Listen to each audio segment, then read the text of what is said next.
ನಮಸ್ಕಾರ ಸ್ನೇಹಿತರೆ, ನಮ್ಮ ನಂಬಿಕೆಗೆ ಸ್ವಾಗತ ಸುಸ್ವಾಗತ. ಸ್ನೇಹಿತರೆ, ಭಾರತದ ಚರಿತ್ರೆಯಲ್ಲಿ ಅದೆಷ್ಟೋ ವಿಷಯಗಳು ಹುದುಗಿ ಹೋಗಿವೆ. ಅವೆಲ್ಲ ಒಮ್ಮೊಮ್ಮೆ ಹೊರಗೆ ಬಂದು ತಮ್ಮ ಕಥೆಯನ್ನ ಹೇಳಿವೆ. ಕೆಲವು ಶ್ರೀಮಂತಿಕೆ, ಕಲಾ ನೈಪುಣ್ಯತೆ, ವಿಜ್ಞಾನ ತಂತ್ರಗಳು ಹಿಂದೆ ಹೇಗಿದ್ವು ಅನ್ನೋದನ್ನ ಹೇಳಿದ್ರೆ, ಆವತ್ತಿನ ದಿನದಲ್ಲಿ ನಮ್ಮ ಹಿರಿಯ ಪೀಳಿಗೆ ವೈದ್ಯಕೀಯ ಕ್ಷೇತ್ರದಲ್ಲಿ ಎಷ್ಟು ಮುಂದುವರೆದಿತ್ತು ಅನ್ನೋದನ್ನ ತಿಳಿಸಿದೆ. ಇವತ್ತು ಕೂಡ ನಾವು ಸಾವಿರಾರು ವರ್ಷಗಳ ಹಿಂದೆ ನಮ್ಮಲ್ಲಿ ವೈದ್ಯಕೀಯ ಪದ್ಧತಿ ಹೇಗಿತ್ತು, ಆ ಕ್ಷೇತ್ರದಲ್ಲಿ ಆವತ್ತಿನ ಮಟ್ಟಕ್ಕೆ ಏನೆಲ್ಲ ತಂತ್ರಜ್ಞಾನಗಳನ್ನು ಬಳಸಲಾಗ್ತಿತ್ತು, ಎಂತಹ ಪರಿಕರಗಳನ್ನು ಬಳಸಲಾಗ್ತಿತ್ತು ಅನ್ನೋದನ್ನ ತಿಳಿದುಕೊಳ್ಳೋಣ.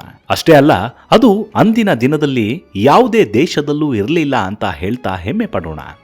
ಎಲ್ಲ ವಿಧದ ತ್ವಚೆಯ ಸಮಸ್ಯೆಗಳಿಗೆ ಧೀಮಹಿ ಪ್ರಾಡಕ್ಟ್ ರಾಮಬಾಣದಂತೆ ಕೆಲಸ ಮಾಡುತ್ತೆ. ಕೇವಲ 3 ದಿನದಲ್ಲೇ ವ್ಯತ್ಯಾಸ ನೋಡ್ತೀರಾ. ಯಾವುದೇ ಅಡ್ಡ ಪರಿಣಾಮಗಳಿಲ್ಲ. ಕೆಮಿಕಲ್ ರಹಿತವಾದ 16 ನೈಸರ್ಗಿಕ ಪದಾರ್ಥಗಳ ಮಿಶ್ರಣದಿಂದ ತಯಾರಾದ 100% ಆರ್ಗ್ಯಾನಿಕ್ ಧೀಮಹಿ ಪ್ರಾಡಕ್ಟ್. ಹೆಚ್ಚಿನ ಮಾಹಿತಿಗಾಗಿ ಕೆಳಕಂಡ ದೂರವಾಣಿಗೆ ಸಂಪರ್ಕಿಸಿ. ನಮ್ಮ ದೇಶ ಇದೆಯಲ್ಲ, ಭಾರತ ಖಂಡ, ಇದು ಒಂದಲ್ಲ ಎರಡಲ್ಲ, ಸಹಸ್ರಾರು ವಿಚಾರಗಳಿಗೆ ತೊಟ್ಟಿಲು. ಅಲ್ಲೆಷ್ಟೋ ವಿಜ್ಞಾನ ತಂತ್ರಜ್ಞಾನಗಳಿಗೆ ಸಾವಿರಾರು ವರ್ಷಗಳ ಹಿಂದೆಯೇ ಹೆಸರಾಗಿತ್ತು. ಇವತ್ತಿಗೂ ಅವುಗಳನ್ನ ಪುರಾಣಗಳಲ್ಲಿ ಓದಬಹುದು. ಹಿರಿಯ ತಲೆಮಾರುಗಳಿಂದ ಬಂದಿರೋದನ್ನ ಕೇಳಬಹುದು. ಇನ್ನು ಸಾಕ್ಷಿ ಬೇಕು ಅಂದ್ರೆ ಅವುಗಳನ್ನ ಸಾವಿರಾರು ವರ್ಷಗಳ ಹಿಂದೆ ನಿರ್ಮಾಣ ಮಾಡಲಾಗಿರುವ ದೇವಸ್ಥಾನಗಳಲ್ಲಿ ನೋಡಬಹುದು. ಇದು ಕೇವಲ ವಿಜ್ಞಾನ ತಂತ್ರಜ್ಞಾನಗಳಿಗೆ ಮಾತ್ರವಲ್ಲ, ವೈದ್ಯಕೀಯ ಲೋಕದಲ್ಲೂ ಭಾರತ ಸಹಸ್ರಾರು ವರ್ಷಗಳ ಹಿಂದೆಯೇ ಮುಂದಿತ್ತು. ಅಂದಿನ ದಿನದಲ್ಲಿ ಪ್ರಣಾಳ ಶಿಶುಗಳ ಪರಿಚಯ ಇತ್ತು. ಶಸ್ತ್ರಚಿಕಿತ್ಸೆಯನ್ನು ಮಾಡಲಾಗ್ತಿತ್ತು. ಇದೀಗ ಇದರ ನಡುವೆ ದಂತ ಶಸ್ತ್ರಚಿಕಿತ್ಸೆಯನ್ನು ಅಂದಿನ ಕಾಲದಲ್ಲೇ ನಮ್ಮ ಹಿರಿಯರು ಮಾಡ್ತಾ ಇದ್ರು ಅಂದ್ರೆ ನಂಬ್ತೀರಾ? ನಂಬಲೇಬೇಕು. ಅದು ಕೂಡ ಸುಮಾರು 7,000 ವರ್ಷಗಳ ಹಿಂದೆಯೇ ಇಂತಹ ಆಪರೇಷನ್ ನಮ್ಮ ದೇಶದಲ್ಲಿ ಮಾಡ್ತಿದ್ರು.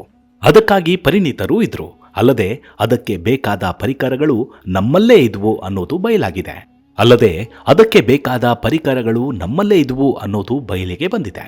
ನಮ್ಮಲ್ಲಿ ಮೂಳೆ ಮುರಿದ್ರೆ ಒಂದು ಕಟ್ಟಿ ಹಾಕಿ ಸರಿ ಮಾಡ್ತಿದ್ರು. ಇದು ಈಗಲೂ ಇದೆ.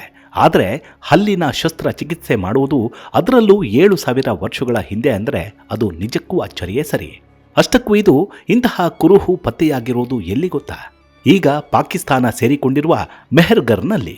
ಇದೇನಿದು ಭಾರತ ಅಂತೀರಾ, ಪಾಕಿಸ್ತಾನ ಅಂತೀರಾ ಅಂದ್ಕೊಂಡ್ರೆ ನೋಡಿ, ಇದು ನಡೀತಾ ಇದ್ದದ್ದು 7,000 ವರ್ಷಗಳ ಹಿಂದೆ. ಅಂದರೆ ಆಗ ಈ ಪ್ರದೇಶ ಭಾರತದಲ್ಲೇ ಇತ್ತಲ್ವಾ? ಸರಿ, ಈಗ ಹಲ್ಲಿನ ಶಸ್ತ್ರಚಿಕಿತ್ಸೆಯ ಕುರುಹಿನ ವಿಚಾರಕ್ಕೆ ಬರೋಣ. ಇದು ಕಂಡುಬಂದದ್ದು ಬಲೂಚಿಸ್ತಾನದ ತಟದಲ್ಲಿ. ನಿಮಗೆ ಗೊತ್ತಿರೋ ಹಾಗೆ ಈ ಸಿಂಧೂ ನದಿಯ ಪ್ರದೇಶ ನಾಗರಿಕತೆಗೆ ಹೆಸರುವಾಸಿ. ಅಲ್ಲಿ ಸಾಕಷ್ಟು ಸಂಶೋಧನೆಗಳು, ಉತ್ಖನನಗಳು ನಡೆದಿವೆ. ಹಾಗೆ ನಡೆದಾಗಲೆಲ್ಲ ಒಂದು ವಿಸ್ಮಯಕಾರಿ ವಿಚಾರಗಳು ಬೆಳಕಿಗೆ ಬಂದಿವೆ. ಇದಿಷ್ಟೇ ಅಲ್ಲ, ಸಿಂಧೂ ನದಿಯ ಅಕ್ಕಪಕ್ಕದಲ್ಲೂ ಅನೇಕ ವಿಸ್ಮಯಕಾರಿ ಅಂಶಗಳು ಗೋಚರಿಸಿವೆ.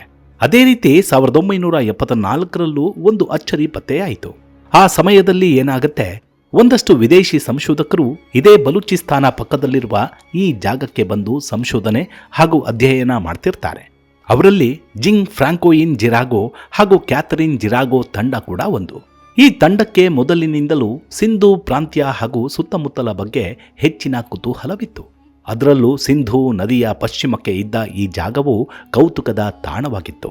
ಇದರಿಂದ ಕುತೂಹಲದೊಂದಿಗೆ ಜಿರಾಗೋ ಟೀಮ್ ಈ ಪ್ರದೇಶಕ್ಕೆ ಬರುತ್ತೆ. ಈ ತಂಡ ಇಲ್ಲಿಗೆ ಬಂದು ಉತ್ಖನನ ಮಾಡಿದ್ದೇ ಹಲವಾರು ಸಂಗತಿಗಳು ಗೊತ್ತಾದವು. ಹೆಚ್ಚೆಚ್ಚು ಉತ್ಖನನ ಮಾಡ್ತಾ ಇದ್ದಂತೆ ಸಂಶೋಧಕರಿಗೆ ಹೆಚ್ಚೆಚ್ಚು ವಿಚಾರಗಳು ಗೊತ್ತಾದವು. ಅದರಲ್ಲೂ ಇಲ್ಲಿ ದೊರೆತ ಕುರುಹುಗಳು ಹೇಗಿದ್ವು ಅಂದ್ರೆ, ಇದಕ್ಕೂ ಹಿಂದೆ ದೊರಕಿದ್ದ ಎಲ್ಲ ನಾಗರಿಕತೆಗಳಿಗಿಂತಲೂ ವೈಭವದಿಂದ ಕೂಡಿದ್ವು. ಇಲ್ಲಿ ಅತ್ಯುತ್ತಮವಾದ ರಸ್ತೆಗಳು, ಮನೆಗಳು ಇದ್ವು. ಜೊತೆಗೆ ಅಚ್ಚರಿ ಏನಪ್ಪಾ ಅಂದ್ರೆ, ಇದು ಒಂದು ಒಳ್ಳೆ ಕೃಷಿ ಪ್ರಧಾನವಾದ ಪ್ರದೇಶವಾಗಿತ್ತು ಅನ್ನೋದಕ್ಕೆ ಹಲವು ಸಾಕ್ಷಿಗಳು ಸಿಕ್ಕಿದ್ವು.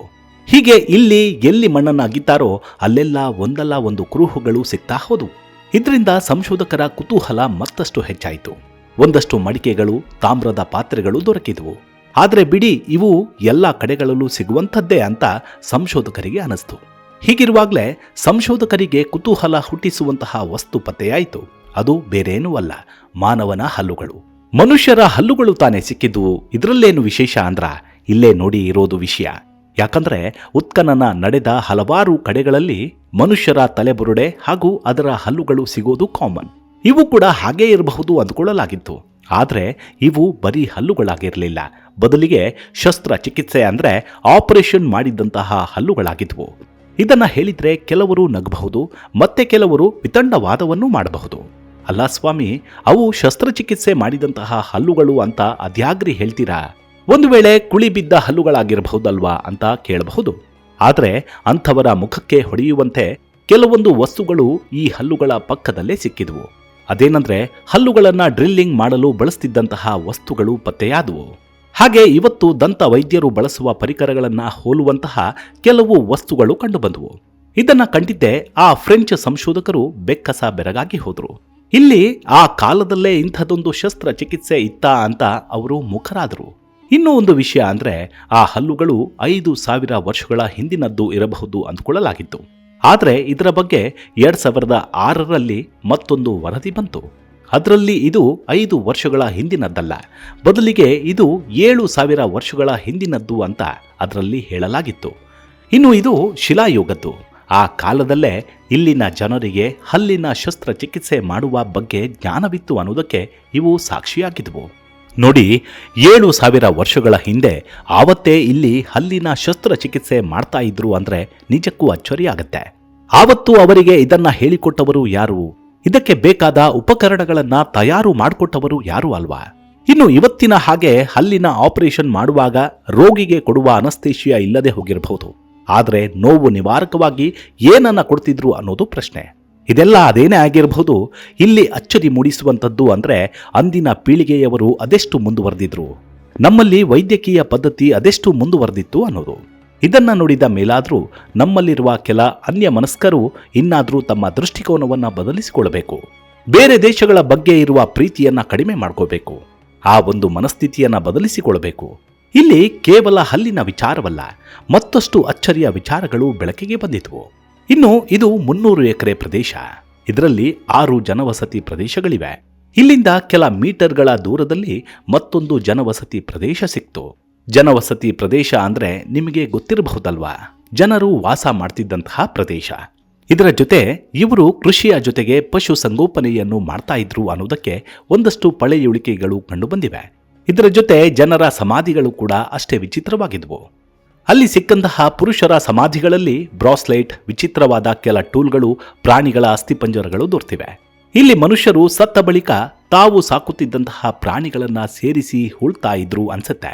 ಇದರಿಂದಲೇ ಅವರು ಬಳಸ್ತಿದ್ದಂತಹ ವಸ್ತುಗಳ ಜೊತೆ ಅವರು ಸಾಕಾಣಿಕೆ ಮಾಡ್ತಿದ್ದಂತಹ ಪ್ರಾಣಿಗಳ ಅಸ್ಥಿಪಂಜರವೂ ಸಿಕ್ಕಿವೆ. ಇನ್ನು ಮಹಿಳೆಯರ ಸಮಾಧಿಗಳೂ ಅಷ್ಟೇ ಆಭರಣಗಳನ್ನ ಹೋಲುವ ವಸ್ತುಗಳು ದೊರಕಿವೆ. ಎಲ್ಲ ವಿಧದ ತ್ವಚೆಯ ಸಮಸ್ಯೆಗಳಿಗೆ ಧೀಮಹಿ ಪ್ರಾಡಕ್ಟ್ ರಾಮಬಾಣದಂತೆ ಕೆಲಸ ಮಾಡುತ್ತೆ. ಕೇವಲ 3 ದಿನದಲ್ಲೇ ವ್ಯತ್ಯಾಸ ನೋಡ್ತೀರಾ. ಯಾವುದೇ ಅಡ್ಡ ಪರಿಣಾಮಗಳಿಲ್ಲ.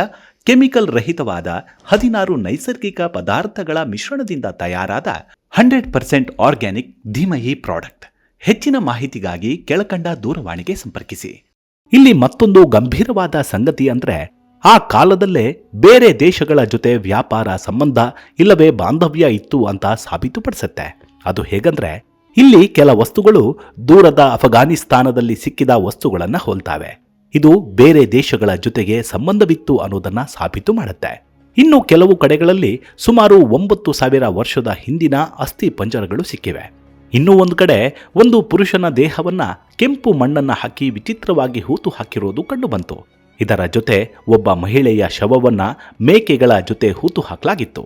ಇಲ್ಲಿ ಮತ್ತೊಂದು ಸಂಗತಿ ಅಂದ್ರೆ ನಮ್ಮ ದೇಶದ ಅನೇಕ ಕಡೆಗಳಲ್ಲಿ ಉತ್ಖನನ ಮಾಡುವಾಗ ಇದೇ ರೀತಿಯ ಅಂತ್ಯ ಸಂಸ್ಕಾರಗಳು ಮಾಡಿರೋದು ಕಂಡುಬಂದಿದೆ. ಇದರ ಅರ್ಥ ಹಿಂದೆ ಎಲ್ಲ ಕಡೆಗಳಲ್ಲೂ ಒಂದೇ ರೀತಿಯ ಅಂತ್ಯ ಸಂಸ್ಕಾರ ಮಾಡುವ ಸಂಪ್ರದಾಯ ಇತ್ತು ಅನ್ನೋದು ಗೊತ್ತಾಗತ್ತೆ. ಅಷ್ಟೇ ಅಲ್ಲ, ಕೆಲ ವಸ್ತುಗಳನ್ನು ಸೆರಾಮಿಕ್ನಿಂದ ಮಾಡಲಾಗಿದ್ದು ಅವು ಕೂಡ ಪತ್ತೆಯಾಗಿವೆ. ಅಂದರೆ ಆವತ್ತಿನ ಕಾಲದಲ್ಲೇ ಇಲ್ಲಿ ಸೆರಾಮಿಕ್ ಬಳಕೆ ಇತ್ತು ಅನ್ನೋದು ತಿಳಿದು ಬರುತ್ತೆ. ಹೀಗೆ ಈ ಪ್ರದೇಶದಲ್ಲಿ ಸಿಕ್ಕಿದ ಸಾವಿರಾರು ವರ್ಷಗಳ ಮನುಷ್ಯರ ಹಲ್ಲುಗಳು, ಪಳೆಯುಳಿಕೆಗಳು ಒಂದೊಂದು ಕಥೆಯನ್ನು ಹೇಳಿವೆ. ಇವು ಬರೀ ಕಥೆಗಳಲ್ಲ, ಬದಲಿಗೆ ಭಾರತದ ನೈಪುಣ್ಯತೆಗೆ ಸಾಕ್ಷಿಗಳು ಅನ್ನೋದರಲ್ಲಿ ಎರಡು ಮಾತಿಲ್ಲ. ಮುಂದಿನ ಸಂಚಿಕೆಯಲ್ಲಿ ಮತ್ತೆ ಸಿಗೋಣ. ಅಲ್ಲಿವರೆಗೂ ನಿಮ್ಮ ಆರೋಗ್ಯದ ಕಡೆ ಗಮನವಿರಲಿ. Take care. ನಮಸ್ಕಾರ.